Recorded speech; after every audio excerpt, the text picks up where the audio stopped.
오늘 우리에게 주신 말씀은 요한계시록 16장 1절에서 11절 말씀입니다.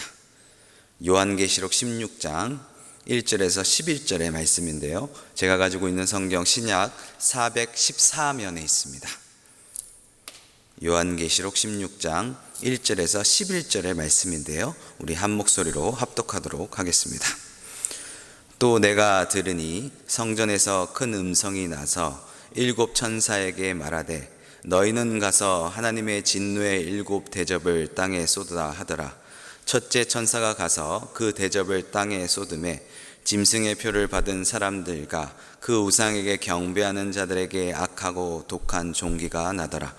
둘째 천사가 그 대접을 바다에 쏟음에 바다가 곧 죽은 자의 피가 같이 되니 바다 가운데 모든 생물이 죽더라. 셋째 천사가 그 대접을 강과 물 근원에 쏟음에 피가 되더라. 내가 들으니 물을 차지한 천사가 이르되 전에도 계셨고 지금도 계신 거룩하신 이여 이렇게 심판하시니 의로우시도다. 그들이 성도들과 선지자들의 피를 흘렸으므로 그들에게 피를 마시게 하신 것이 합당하니이다 하더라. 또 내가 들으니 제단에 말하기를 그러하다. 주 하나님 곧 전능하신 이시여 심판하시는 것이 탐되시고 의로우시도다 하더라. 넷째 천사가 그 대접을 해에 쏟음에 해가 건세를 받아 불로 사람들을 태우니 사람들이 크게 태움을 태워진지라. 이 재앙들이 행하는 건세를 가지신 하나님의 이름을 비방하며 또 회개하지 아니하고 주께 영광을 돌리지 아니하더라. 또 다섯째 천사가 그 대접을 짐승의 왕자에 쏟으니 그 나라가 곧 어두워지며 사람들이 아파서 자기 혀를 깨물고 아픈 것과 종기로 말미암아 하늘의 하나님을 비방하고 그들의 행위를 회개하지 아니하더라. 아멘. 하나님의 능력과 영광으로 가득한 성전에서 큰 음성이 나서 천사들에게 들려지기 시작합니다. 1절을 보시면 너희는 가서 하나님의 진노의 일곱 대접을 땅에 쏟으라 라고 나오고 있습니다. 하나님의 마지막 진노가 대접에 담겨졌다는 아주 의미심장한 말을 하고 있습니다. 대접은 넓은 접시와 같은 모양입니다. 입구가 작은 모양의 병이 아니기 때문에 쏟으려고 마음을 먹으면 가장 쉽게 쏟아질 수 있는 구조로 되어 있습니다. 그리고 잔여물이 거의 남지 않게 되는 것이죠. 하나님은 정말 이 진노를 마지막으로 모두 쏟아버리실 계획이신 것 같습니다. 그리고 하나님의 새로운 것이 시작되었음을 기대감도 품게 하는 것도 사실인 것이죠. 2절에 보시면 일곱 대접의 재앙을 향한 목표는 짐승의 표를 받은 사람과 그 우상에 경배하는 자들이라고 말하고 있습니다. 첫째 대접이 쏟아지자 그들에게 악하고 독한 종기가 났다고 성경을 기록하고 있는데요, 이 악하고 독한 종기의 재앙은 출애굽기 9장에 나오는 재앙과 매우 유사해 보입니다.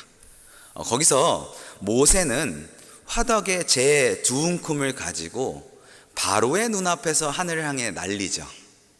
하늘에 퍼진 재가 애굽 온 땅에 티끌이 되어 애굽 온 땅의 사람과 짐승에 붙어 악성 종기가 생겼다고 우리가 출애굽기 9장을 보면 알 수 있는데요, 이것은 모세가 바로에게 요구한 것을 바로 왕이 거절했기 때문에 그렇죠. 모세가 바로 왕에게 무엇을 요구했죠? 출애굽기 9장 1절을 보시면 히브리 사람의 하나님 여호와께서 말씀하시기를 내 백성을 보내라 그들이 나를 섬길 것이니라. 모세가 요구했던 것은 하나님을 예배하는 것이었습니다. 이 요구를 바로가 거절한 것은 결과적으로 하나님께 드리는 예배를 막았다는 것입니다. 하나님은 하나님을 예배하지 못하게 하는 바로와 그 백성들에게 악한 종기의 벌을 내리셨다고 성경은 말하고 있습니다. 오늘 말씀에서도 종기의 재앙을 받은 자들은 짐승의 표를 받은 사람들과 그 우상에게 경배하는 자들이라고 성경은 말하고 있는데요, 마땅히 예배할 하나님과 어린 양 예수를 예배하지 않고 적그리스도의 우상을 경배하는 자들에게 내린 재앙입니다. 그들의 짐승의 표를 받았고 자유롭게 매매를 하며 행복함을 느꼈을 것입니다. 오직 하나님만을 예배한다고 말하며 박해를 받고 있는 그리스도인들을 비웃었겠죠. 그들은 우상에게 경배하며 그들이 주는 달콤한 혜택을 찬양했을 것입니다. 그러나 한순간의 기쁨을 위해서 영원한 행복을 던져버린 그들은 지금은 영원한 괴로움에 있는 것이죠.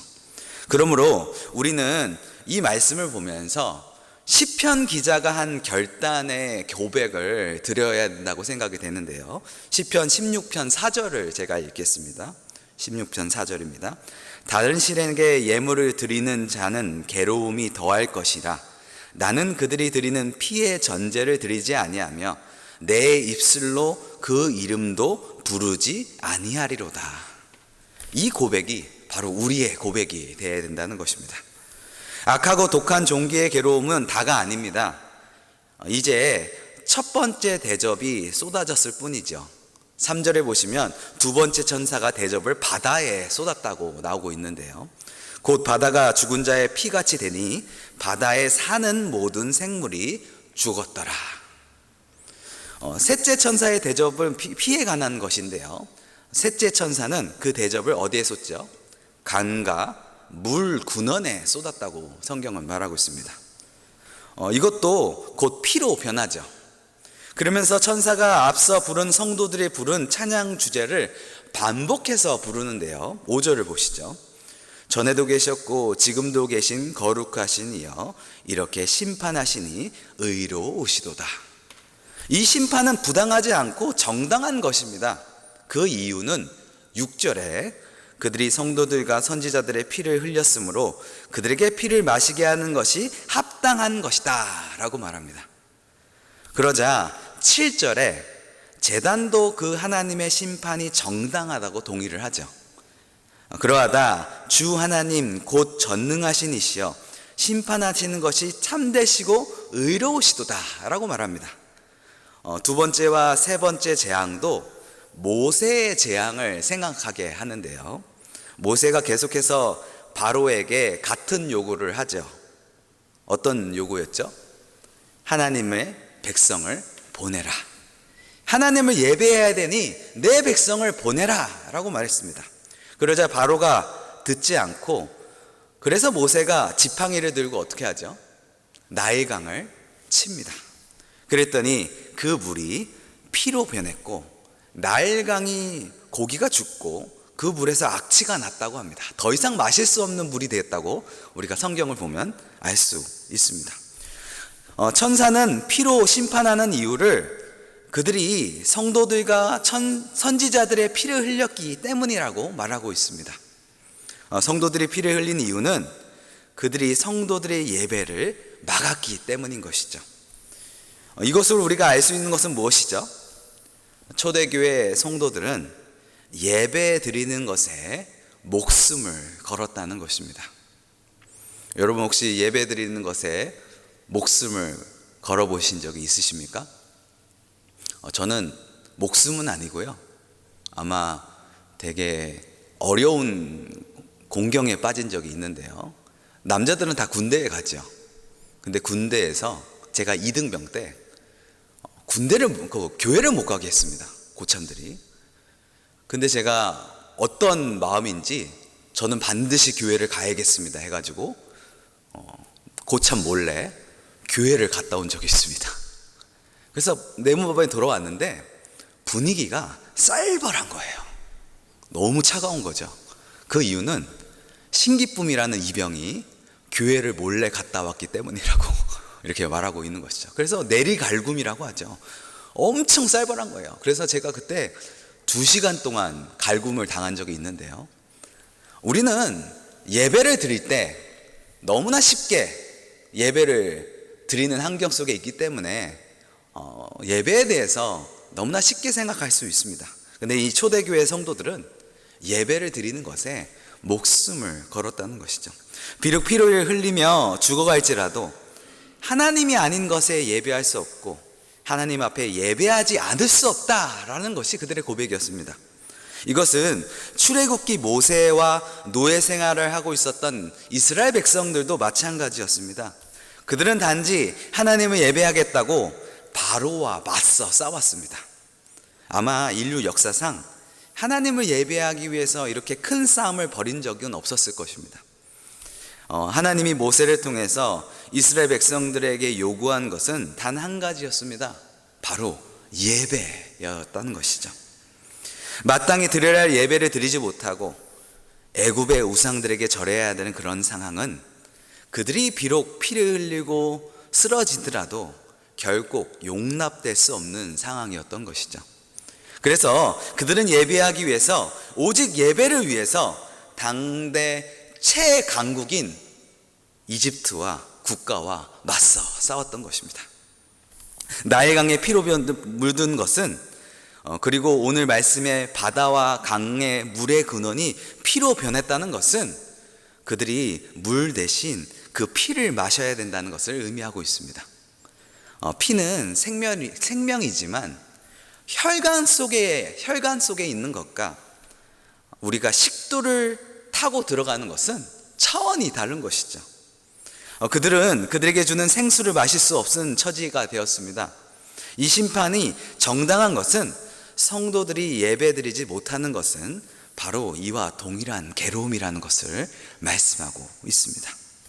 하나님을 알지 못하는 사람들은 예배 한 번 못 드리는 것이 무슨 큰일이냐, 무슨 큰 대수냐 라고 생각할지 모르겠지만, 믿는 사람에게 있어서 예배는 생명의 물과 같은 존재라는 것을 말하고 있는 것입니다. 그것을 먹지 않으면 죽는 그런 생명의 물과 같은 것이 바로 예배라는 것이죠.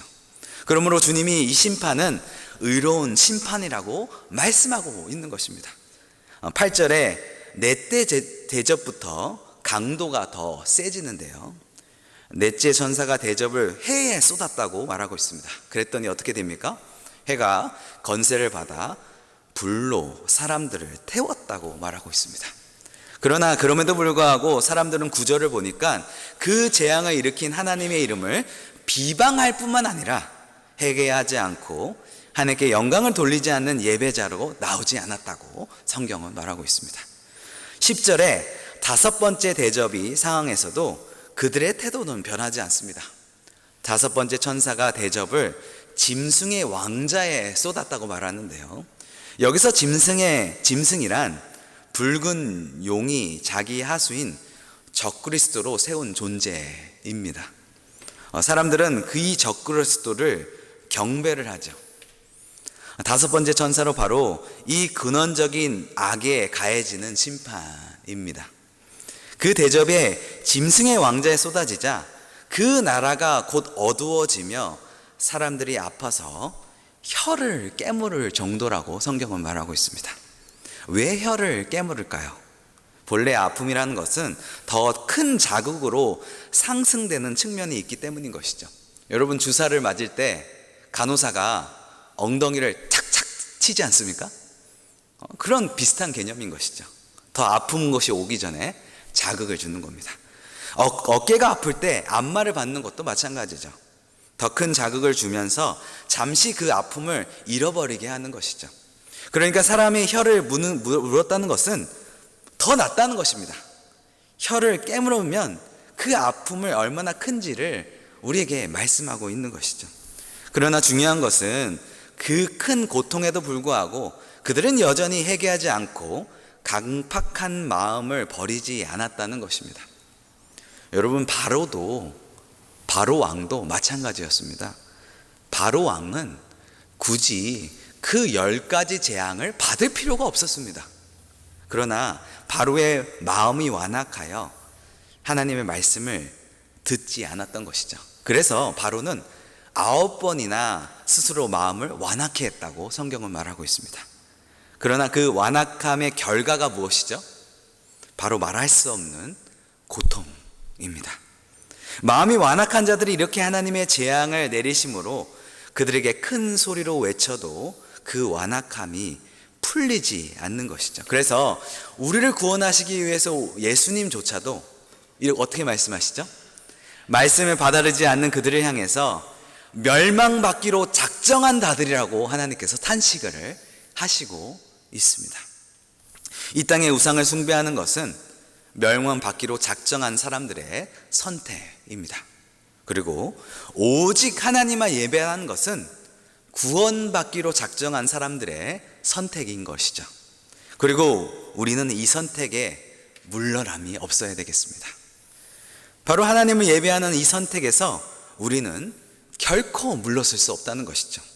모세가 오직 예배하기 위해서 바로와 목숨을 걸고 싸웠듯이 요한계시록의 성도들이 한치 물러섬도 없이 죽음을 당함을 감수함에도 불구하고 하나님만 예배했듯이 우리도 하나님을 예배하는 선택에는 그 어떤 주저함이 없어야 된다고 오늘 성경을 통해서 우리가 배우게 됩니다. 오늘 우리가 드리는 이 예배가 얼마나 귀한 것인지, 얼마나 생수와 같은 것인지, 얼마나 목숨과 같은 것인지 우리가 다시 한번 생각하기를 원합니다. 오늘 말씀을 통해서 하나님을 예배하는 이 기쁨이 우리 안에 더 풍성하게 임하게 되는 은혜가 우리 삼성의 모든 성도님들 가운데 항상 있기를 주님의 이름으로 축원해 드립니다. 기도하겠습니다. 하나님 감사합니다. 오직 주님만 예배하는 자가 되게 도와주시옵소서. 예배하는 데 있어서 어떤 여지가 없게 하여 주시고 한순간에 우리의 안위를 위해서 세상의 우상을 경배하지 않게 하시고 목숨의 위협을 받더라도 항상 우리가 이 예배하는 일을 멈추지 않도록 우리에게 은혜와 은총을 베풀어 주시옵소서. 하나님, 예배하는 것이 우리의 전부이기를 원합니다. 우리의 마음을 다해서 주님을 예배할 수 있는 마음을 허락하여 주시옵소서. 그렇게 하실 주님을 찬양하며 예수님의 이름으로 기도드렸습니다. 아멘.